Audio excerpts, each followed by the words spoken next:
Welcome to the Think Small podcast, hypergrowth for small businesses. So, what's slowing you down? Well, hi there again, everybody. This is Rob Godlewski with the Think Small podcast. And today our guest is Alex Almazan with the Almazan Law firm in Miami, Florida. Alex, thanks so much for joining us. Oh, Rob, thanks for having me, buddy. Good to see you. Absolutely. So you're the founding partner and managing partner of the firm, right? The firm's been um, founded about 10 years ago. But how did you get to the point of deciding, hey, you know what? I think I'd want to go out on my own? So that thought process of going out on my own actually happened much earlier than that. I actually graduated from law school in 1998, became a lawyer there at the end of 1998. I worked in the course of the 5 to 6 career before I realized that I wanted to do something different. At that point, I wanted to do something on my own, kind of entrepreneurial spirit. And frankly, I tell people very honestly, I wasn't in love with the law anymore at that Huh. point. 3 years of law school and 5 to 6 years of practicing law, and I just didn't enjoy it. Some of it was the experience maybe of where I worked, and some of it was, what you think is the utopian look at it, and then reaching that point, and then also the fact that I wasn't married, didn't have any kids. I was in my late 20s, so I had the opportunity to still dream much more than I can now at 52 with a wife, 2 kids, mortgage, and all those things. So anyway, long story short was I went on my own about 6 years out of law school, and that's when I started doing real estate work at the time. Everybody needs a little push. I was able to rent some space from a really dear friend of mine's father, who was a well-respected real estate attorney in town, and I generated work. I was always good at generating business, and within a year and a half, I had enough work to leave there, open up my own place, bring in a partner, and then from there kind of went off. And this iteration was I decided I wanted to do something very different, and I didn't want to Huh. take advice from a lot of people, and I started this firm, yes, about a little over 10 years ago. Okay, so this is actually the second firm, if I follow you correctly, that you founded yourself. It is, and this one was a little bit more wisdom in my early 40s, and with a couple of daughters, very young in tow, and my wife had stopped working, so some of that just required me to rethink what I was doing. Interesting. So was there a change in the type of law you were practicing between then and now? Yeah, so look, one of the problems that happens with partnerships happened to me before. It was two good friends. We all got together, and right or wrong, and it's good for people to listen to podcasts like this and learn. I went in and I said, listen, we're all going to make the same amount of money in the first year. Okay. And let's all make the same amount of money in the first year. And then after the year is over, we're going to have data. We're going to have stuff that's going to tell us who brought in what and how much money and et cetera. And then we'll go for it from there. And at the end of that first year, I had generated an outsized number of the revenue and business that had come into the firm. So let's Yeah. just say the conversations about the recalculation of what that meant for year two weren't as positively slanted in the favor of the person who was generating a lot of that, and we ended up parting ways after only a year and a half or so together. Okay. And that's when I decided, you know what, I've had some partners, they haven't worked out, amicable, just haven't worked out because, you date your spouse before you marry them, but you don't date a business partner necessarily before you marry. So that was it. And then I decided, you know what, I'm going to just start on my own and take my own vision and hire into that vision. And that's what we've been doing for the last. Awesome. Alex, so tell us about what that vision is and what type of law you're practicing. So the vision really was nothing more at the time than I wanted to be able to carve out enough time. This was pre-COVID and pre-remote work. Right now, people can find their Sure. pre-work-life balance is a thing, right? So there's a lot of things now that allow people to carve out time, and I just Yes. mentioned. But at that time, the only way you could carve out time for yourself was you had to work for it, and I truly believe that. Now, not so much. But the that aspect was what drove me to. We've always done insurance defense work, and that was what I did 100% of the time for the first 4 or 5 years that I was an attorney, but I wanted to do more. So that's still a core practice area at our firm. About half Okay. of it is workers' compensation, liability, construction, defect defense work. So if you're an insurance carrier or a large construction company, you're a large employer, and you get sued for any one of those things, we'll be there to defend you and your insurance carrier. And then we are very heavy in just general commercial litigation and real estate. So that's where, and the real estate became my personal passion project, dealing with a lot of people in many instances buying their most expensive asset that they'll ever buy in their lives, or selling something, or having to put Of some things course. together. Yeah, and by the way, and after 20 years of litigating in this town in Miami-Dade, and I love Miami, but seeking a little safe haven in the transactional side where both sides tend to be more amicable. There's less yelling at each other because there's a seller that wants to sell and a buyer who wants to buy, and the attorneys are there to hopefully deal make, not deal break. So it was also a nice reprieve from otherwise being in litigation 100% of the time, where every morning you go to work and everybody you talk to on the other side is constantly trying to tell you that you're wrong, tell you that your Right, position sucks. right. Just became a little bit also maybe a little bit of a work balance for me within the office. Interesting. So, having run this firm, this iteration of your firm for at least 10 years now, clearly you've seen times when sales rapidly increase, revenue is coming in, new client work is coming in, but also those times when maybe revenue was Low. mitigating a little bit and contracting a little bit. Tell us about a time when the business kind of seemed like it was having a downtime and how you navigated the firm through that time period. So, I mean, like everybody can tell their COVID story. So Of I'll try. course. I think I can try and pick a little bit of a different one, but just on that one in particular, we have a lot of workers' compensation defense work. Not a lot of people getting injured on the job when most places are closed. So, but we were very That's a fortunate to great point. Yeah, we were very fortunate to have a large company that was expanding during that time. A national chain of value-based stores and value, right? When you couldn't afford to go to even Target anymore, people were Of going to other course. places. So we were fortunate to be part of that. And then, for example, what we try to do, Rob, I think in general, what everybody needs to do, it's no different than now with AI. How do you pivot? How do you figure it out? It's always constant challenges. And I'll give you the perfect example during COVID of a particular client of ours owns a lot of parking lots. And before that, it was reviewing contracts for them, getting contracts in place for them. And now all of a sudden, guess what? You Oh, don't that have just dried up completely. there's no revenue in your parking lots because there's no business, Oh there's my nobody driving, gosh. et cetera. But what ended up happening is then the law and the need for the lawyer became very important. We were now looking at modifications of leases, working on those lease agreements, working Oh, on sure. a variety of ordinances, federal laws that were being implemented on the fly. So work just tends to show up in different ways Interesting. when you're doing things, right? Litigation was still around, was still happening. You just weren't going to court. And that kind of stayed post-COVID. Most of our stuff is now virtual, except for trials. So, but I think to the basic nature of you have to be prepared. You have to think months in advance. And Yeah. when there's revenue dips, you have to be okay with making difficult decisions. When I first started, we are now 28 employees. We are 12 lawyers. I will say this out loud, even to my people. I am not worried about being embarrassed or concerned or anything of the sort, other than for my own family, in giving them a nice runway. If, for example, I saw that 6 months from now things weren't going to look good and we needed to be a six-lawyer firm with only 15 people. I think the problem with the businesses is everybody's so worried about scaling forward. Sometimes you might have to take a couple of steps back to take five forward. So it doesn't mean you give up. It means that you keep thriving. So we haven't had to have that situation. But I think part of it is you have to realize what your lifestyle is and what you want, and sometimes catering your business to that will actually give you more fruition. Alex, that's pretty insightful, and it's a subject that, quite honestly, not a lot of business leaders of small to mid-sized businesses want to talk about, much less think about. But planning for instances where, what if my revenue is literally cut in half? What does this business need to look like, or what does this firm need to look like? And you clearly did that work before it was necessary, and maybe you didn't have to adapt and revise your firm that drastically, but clearly you already had a mindset of, I need to plan for good times and I need to plan for bad times. And I think that's a lesson for everybody in our podcast audience. It's not comfortable, but you have to plan for that.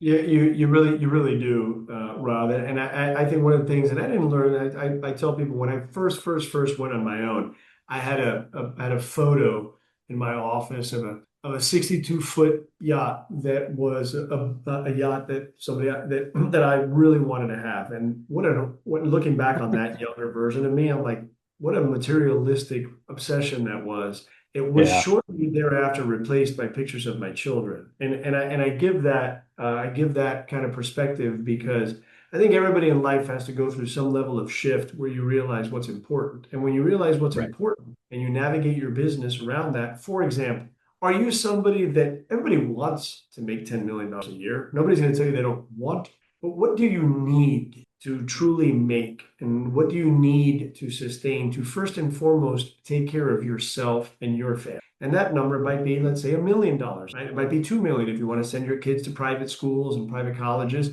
But we don't take enough opportunities as business owners to appreciate the successes that you've had if you're constantly chasing new success. And that to me is something that was important to me. I set a number years ago on, all right, this is what I need. This is what I have to do. This is what I, in Hmm. order to save for retirement and hopefully buy the building one day, which we did 5 years ago, where our office is, and hopefully move into a bigger house, which we also did 5 years ago, and then stop, and that's it. And like I told my wife, enjoy this house. This is the last one. And like I told my office, enjoy the building. This is what I expect for this firm to stay. So I think that's part of it, Rob, is we plan for our businesses, but your personal life matters. That's really interesting. And so clearly COVID had those times of revenue contraction, but also, as you mentioned, some opportunities that you really didn't see coming, but were there, like your parking lot example, your parking lot client.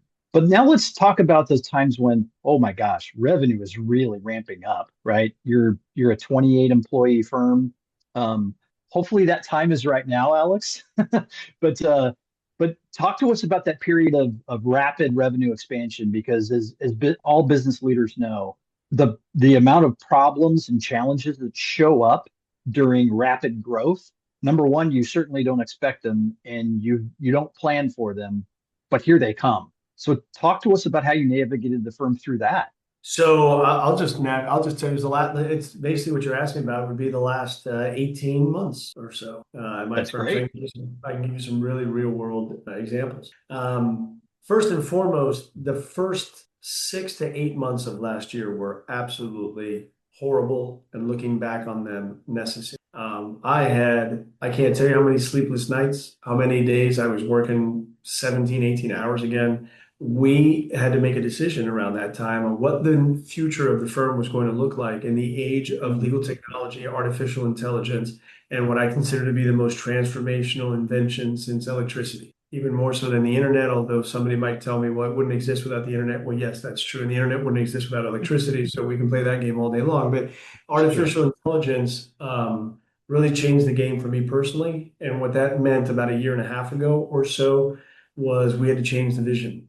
And that meant that we needed to, as hard as it was, part ways with some people that weren't necessarily at the grade level of what needed to kind of be part of this new process. And some people left, and some people we had let go, and some people, at the same time, I had a partner who was near and dear to me who went through thankfully she's fine, but went through a very anticipated but necessary medical procedure that was extremely stressful, and she needed to de-stress once that time was over, and we phased her out of the firm after about 6 months.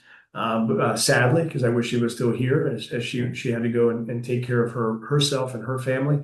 So all of Hmm. that was during a time where we were having some client growth, but the revenue was kind of crazy because the people were changing, and right, Wow. and any company will tell you as they're growing that staffing becomes a big issue. You're hiring the right people, you're letting go of the right people. How, it's expensive, and if you find somebody, how long do you keep them? So we went through a lot of that, Rob, for those first 6 to 8 months. It was very painful, but necessary. Two of my partners, who I wish them well, we separated during that time. I've been the loan equity owner for a long time. I'm dying to find some really good people to start changing that.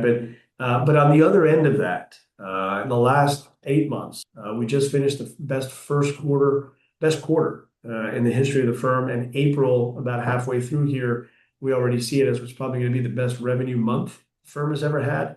So Wow. when we look at where I was a year ago, if my wife was here, she would tell you it was some down times, really trying to figure it out.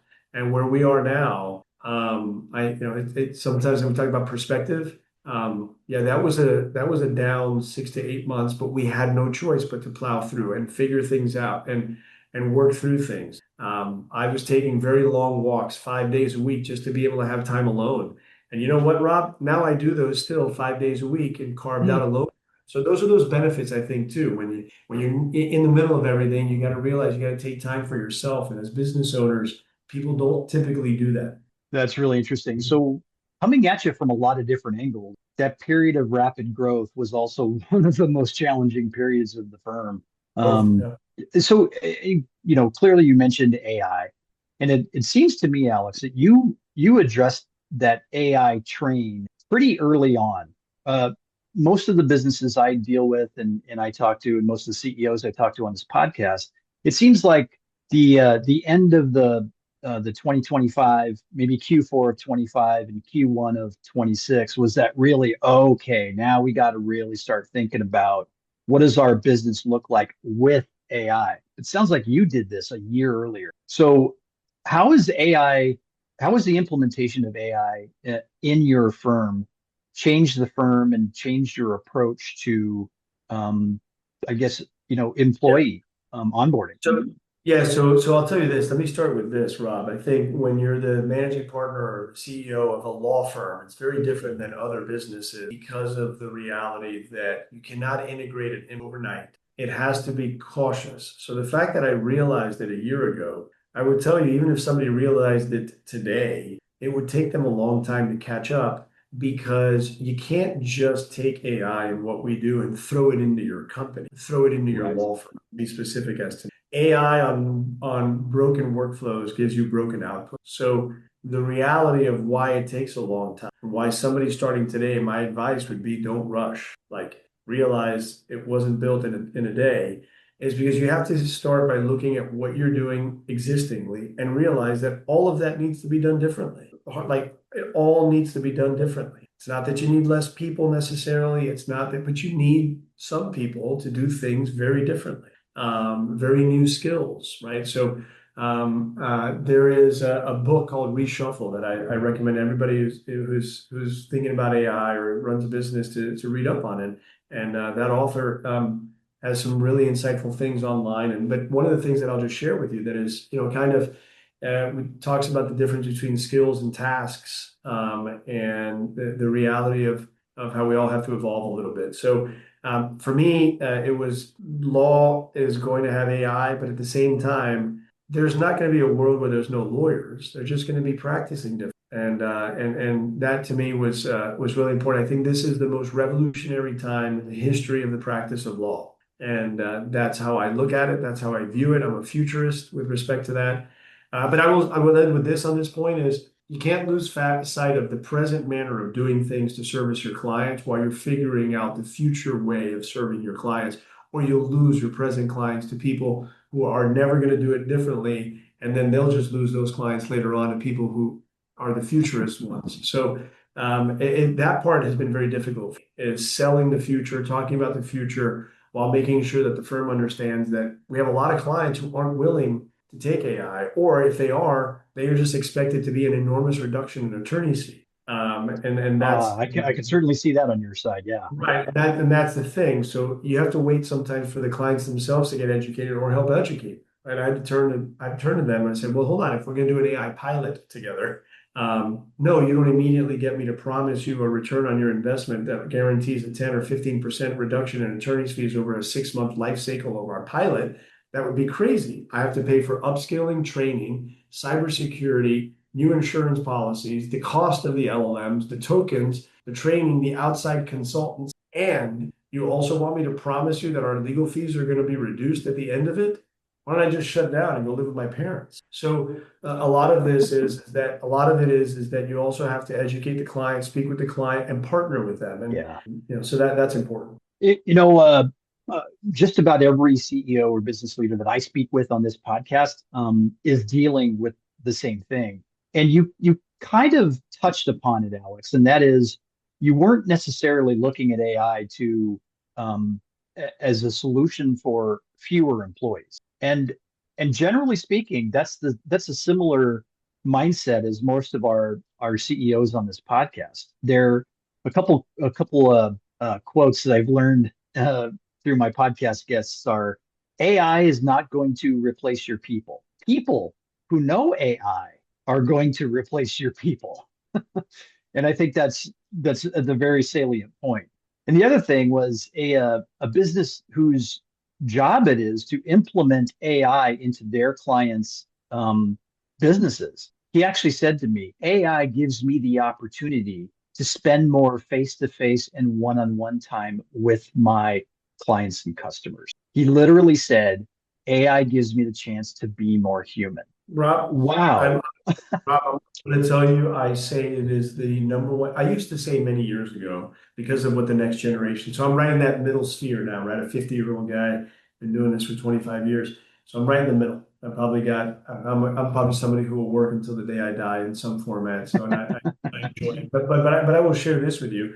I used to say 10, 15 years ago, I used to say that the golden age for my generation of lawyers was going to be the age this, because the next generation with Zoom and Teams and all the things even before COVID was going to be one that wasn't simply going to do, God bless them, they don't have to, get on the airplanes and fly to Chicago in the morning to have lunch with Oh, somebody, fly back at night, and to give that face-to-face time that my generation and everyone before us understands is absolutely necessary in order to grow any business. You want to get a contract from somebody where it's $100,000 or $10 million, he or she needs to look you in the face and talk to you and get an understanding of whether they can buy into you before they ever buy into your product. And that to me was something that was that's how I hustled in my 20s and 30s to build up a lot of the clients I still have today. Cars, airplanes, whatever it took to go meet with people. I agree with right. your friend, the other CEO, Rob. I agree with one of the benefits of AI. And I just literally said this yesterday to someone was I see it as absolutely creating for me more time to be out of the office. I'm sending more text messages for people to have lunch than ever before, simply because I know there's some guardrails that are non-human that are Mm, back in the office to remove the human element from certain things that otherwise falls through. So, and that's only going to get better as AI helps me wake up in the morning and has already curated my entire calendar, drafted a bunch of email responses, and already rebooked my flight that got canceled while I was sleeping, and all of those things that are going to start to happen. It's only going to create more opportunity for us to absolutely. Human connection will be enormous for two reasons. The one you just stated, and because there will always need to be a human in the loop of any AI ever. So whether you call it an AI yes, supervisor or whatever it is, but there will always need to be a human in the loop, because at the end of the day, lawyers, the law is always going to require accountability. And accountability is never going to be put on some AI that you can't touch. It's going to put on somebody who hit the send on the email, who put their signature on the contract, who that's filed right. the pleading in court. That person is going to own it.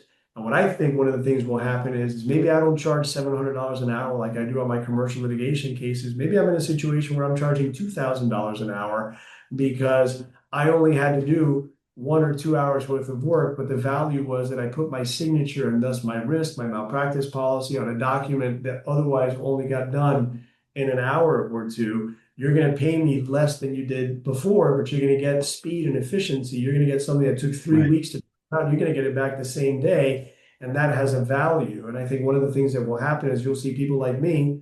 I'll just charge you $2,000 for something that previously would have been $700 an hour and take you 2 or 3 weeks, and now you're going to get back maybe within 24 to 48 hours. But the value is going to be better the new way with AI, right? To your client. The value is going to be better. The work product is going to be better, because if Yes, you're doing AI in the right format, the work product isn't some third party governing your AI. It's me using my own data on my own models, on my own work product that's sitting as garbage in my own system. That AI is going to read the work that I've done, knows how I think, knows everything for me, myself, and how my brain operates, and is going to look at whatever that is with my same eyes and 20 years of history. Those days of emailing your entire office asking, hey, has anybody done a deal for Rob? Something similar where they had a podcast and I needed to do a contract for a lease for a podcast studio. I need to make sure there's soundproofing. Anybody done one of those? That email will never exist ever again. Right. So right. those kinds of things, right? But you, Rob, if you paid $5,000 to get something in, a month, and you could pay $7,500 to get it back in 3 days, you would likely pay a premium to be able to move on with your life and do things. So I think that's a little bit of some of the things that are going to happen in the law. There's so many I could talk about, but that kind Sure. of running speed and efficiency will become a big deal. Another thing, and you mentioned this, but I don't think you meant to, Alex, and that is that you're training your clients on what to expect from Almazan Law as an AI, a firm that uses AI in their client delivery work, right?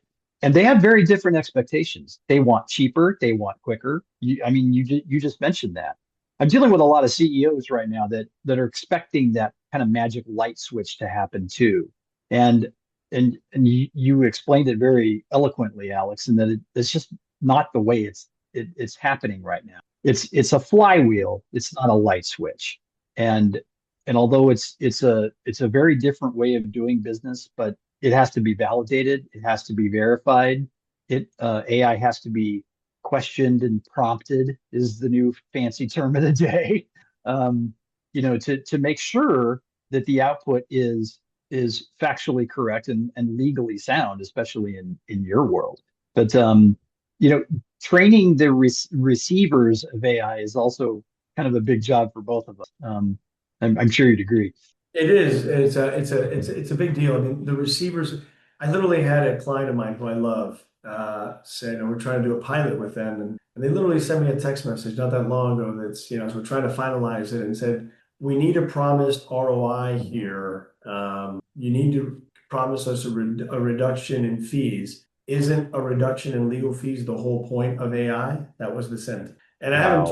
I haven't told that person yet, but I told that person without ever naming them, I am going to use that sentence. I'm going to blow it up and I'm going to put it in my office as a legal mantra that literally the text said, isn't the whole point of AI to lower our legal spend? That was the message. And I'm going to put that up in my office because that couldn't be more incorrect. And from a business and as a business owners, you have to teach your clients, you have to educate your clients because to them, God bless them, they're not incorrect. They think, "Why? Look at me. I do everything quick. I'm at home on my little chat GPT and I do everything really quickly. And I just sent you 175 pages of medical records. Why don't you throw it into your little legal chat GPT? It gives you a summary. You used to take you 10 hours to do that. You just did it in a minute. So charge me a minute." That's what they're, but the review process, the trust process, the review Right. of the output, the review of the outcome, the critical thinking, the context, the judgment required to see what those medical records that just got summarized, the review process for those to see where there's a lot of studies over the course of the last couple of years that will tell you that AI has not actually drastically reduced the amount of legal time in many instances, simply because the product that ends up being spewed out by the legal AI that somebody is using then has so much review time of the output before the attorney feels comfortable sharing it with a third party that you lose the time on the back end of the review of the very thing that got pumped out in a minute. And I think over time, that may and will change, but we're still in the early stages. And what Yeah. clients, companies should be doing is, and I say this all the time to people, for example, in my space as a law firm, I tell clients and prospective clients, you are never going to succeed in what you are doing if you look at your law firm, your outside law firm, as a vendor. We're not in there selling toilet paper. We're not bringing water bottles once a week. We're not there cleaning the floors when everybody goes home at the end of the night. And we're not in your cafeteria serving you meals. You must look at your outside law firm as partners, not vendors. Because at the end of the day, that's what this new age is going to bring, is the need to interact with data, the interact to have communications, the understanding that the law firm has to be profitable while saving them, and the understanding that AI is going to evolve. What you learned about AI 2 months ago, hey Rob, we talked about prompt engineers not that long ago. That was like a new career, and that shit is dead now. There's no need to have a prompt engineer. You're already speaking in natural language.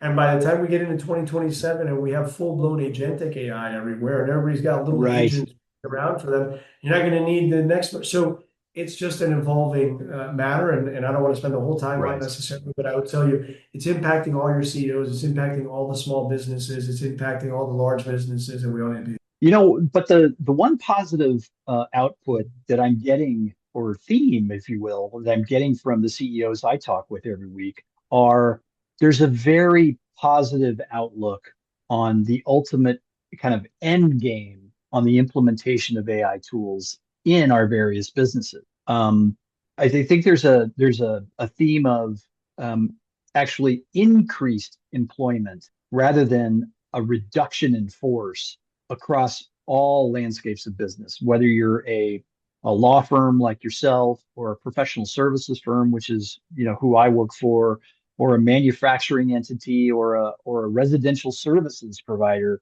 The jobs may look a little bit different and we may not know what those jobs are. You just discussed prompt engineering a little bit ago. Um, but most of the people I talk with have a very positive outlook, very different than what you see on the news every day, and that these big tech firms are laying off 6,000 people or 60,000 people. Well, Rob, I would say, by the way, when you read some of those, a lot of those under articles will tell you that what you're reading is a lot of PR, where they're Yeah, blaming, but a lot of them is that they overhired during COVID and they've overhired and they're using this as an excuse to lower their the staff. And opportunity to write. yes, you always gotta read between the tea leaves. Some of it for sure is that, but I don't know how much of it really is. Yeah, I'm with you. I think a lot of what we hear on news is meant to scare, and that's fine. But the positive thing that, and hopefully this podcast is a very small avenue to get this message out, is most people are very optimistic about the future. And you mentioned it, Alex, right? It's the third major industrial revolution. First Mhm. was, well, the industrial revolution in the early 20s. Then we had the internet, and now it's AI.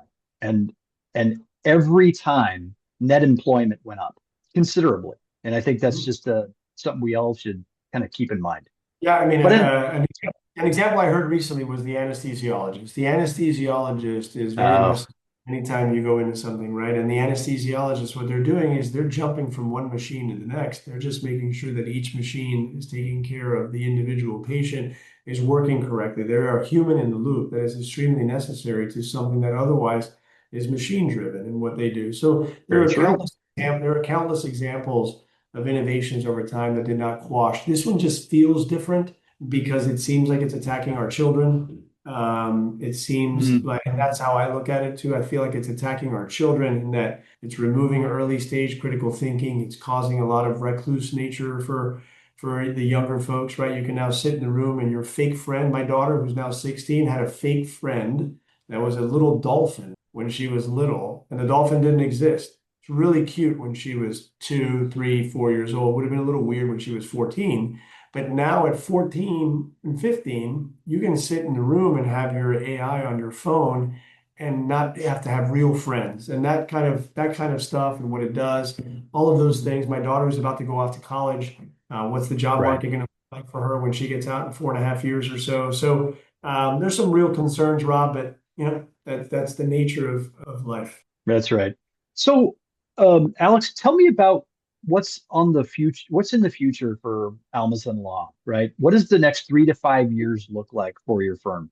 Well, boy, that 3 to 5 year window on a question like that in 2026 will probably not have any more impact on my profession than in 2020. Because I think you just mentioned how in Fair enough. 2025, yeah, I mean, 2026, what you're basically asking is what does the current landscape of legal technology, the integration of artificial intelligence into small and medium-sized law firms look like for purposes of those law firms staying relevant, competitive, and being around in 3 to 5 years? I look at it as almost apocalyptic if you're not looking at it that way. So what I Yeah. tell you is well, first of all, I hope I'm still around, which means that I've made some correct decisions. And one of and I think if I was looking back on today, 3 to 5 years from now, hopefully success at an unprecedented scale for the firm during that time, I would say we would be known as a heavy integrated, responsible user of legal technologies integrated throughout the firm, sharing information in ways with clients that were previously not allowed, not done,